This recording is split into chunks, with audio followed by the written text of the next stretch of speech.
Anda teringin tak nak jadi ejen hartanah? Ada terasa nak tanya tak? Tengok ada kawan-kawan dah jadi ejen hartanah, jiran, keluarga. Tengok-tengok kawan kita ni dekat Facebook tiba-tiba dia naikkan gambar rumah. Tiba-tiba kawan ni dalam satu gambar dia tu dia naikkan, dia dapat award, dapat commission. Kita pun jadi macam, takkan orang lain je kan jadi ejen hartanah. And somehow dalam diri kita, kita teringin nak tahu bagaimana proses. Apakah langkah-langkah yang terlibat untuk jadi seorang ejen hartanah yang berdaftar dan juga profesional. Jika anda mempunyai soalan ini, tonton video ni sampai habis. Saya akan terangkan keseluruhan proses untuk jadi seorang ejen hartanah, bukan sahaja yang berdaftar, malah profesional. Steady.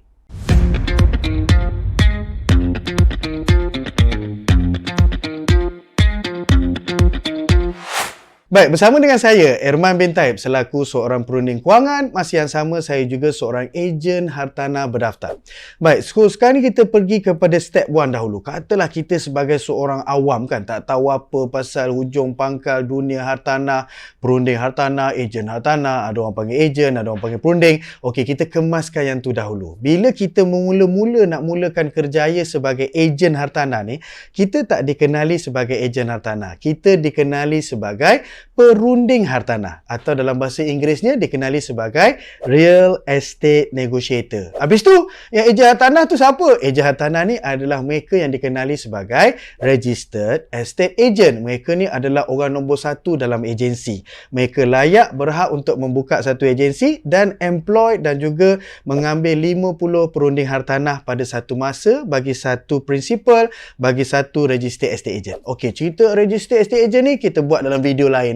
Pasal apa? Kita nak faham tentang siapa itu perunding hartanah dan bagaimana kita nak jadi seorang perunding hartanah. Okey, yang pertama sekali, step 1, apa yang kita kena cari adalah kita kena bernaung, kita kena berdaftar di bawah satu agensi hartanah.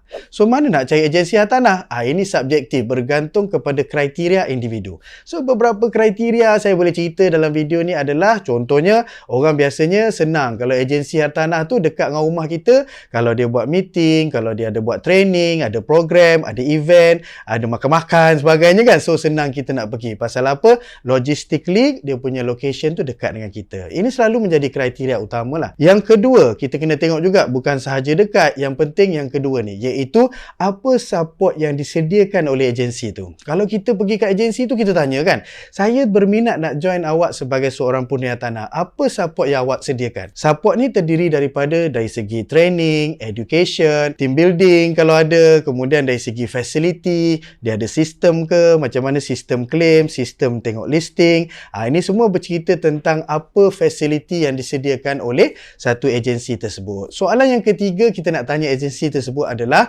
bagaimana bila saya dah jadi perunding hartanah bersama dengan anda, siapa yang akan membimbing saya nanti? Yalah, dalam ramai-ramai tu kita naklah seorang leader yang membimbing kita kan. Yalah, kita ni dah lah zero, tak tahu apa kan. So, at least kita nak seorang leader yang somehow dia coaching kita daripada kita nak mula melangkah sampailah kita boleh buat satu proses penjualan dengan baik dan dapat commission.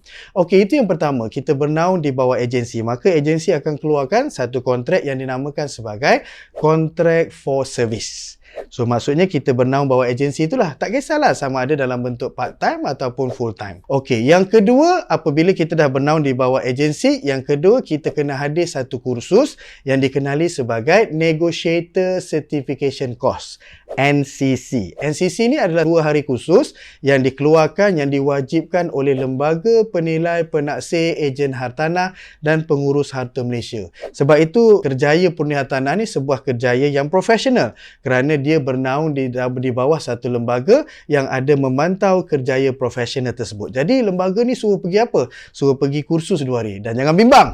Ada orang tanya nak kena pergi exam ke, ada test ke, IQ test ke, nak kena pergi tengok tanah ke sebelum dapat kursus tu dan sebagainya kan? Jawapannya tidak. Ia hanya 2 hari kursus, hadir, dengar kursus dengan baik, habis selesai kursus tu, maka kita akan dapat satu sijil yang dikenali sebagai sijil NCC atas nama kita. Okey, itu step 2. Berapa nilai kursus ni? Kursus ni nilainya, kalau pergi mana-mana seluruh Malaysia pun dijalankan kursus ni, harganya sama, iaitu RM600. Okey, selesai step yang kedua. Okey, kita masuk step yang ketiga. So, bila dah dapat CJ tersebut atas nama kita, kita bawa CJ tu pergi dekat agensi kita, maka agensi kita menggunakan CJ yang NCC tu, sekali dengan kontrak kita, dikepilkan sekali, dia hantar dekat board, maka board akan respon. Board ni lembaga tadi tu lah. So, lembaga akan respon dengan kita punya RAN number. So, bila kita dah dapat RAN number, so maksudnya kita dah menjadi seorang perunding hartanah yang berdaftar dan juga profesional. Contohnya kita dapat RAN number REN 54442 contoh. Itulah maksudnya nombor badan kita sebagai seorang perunding hartanah.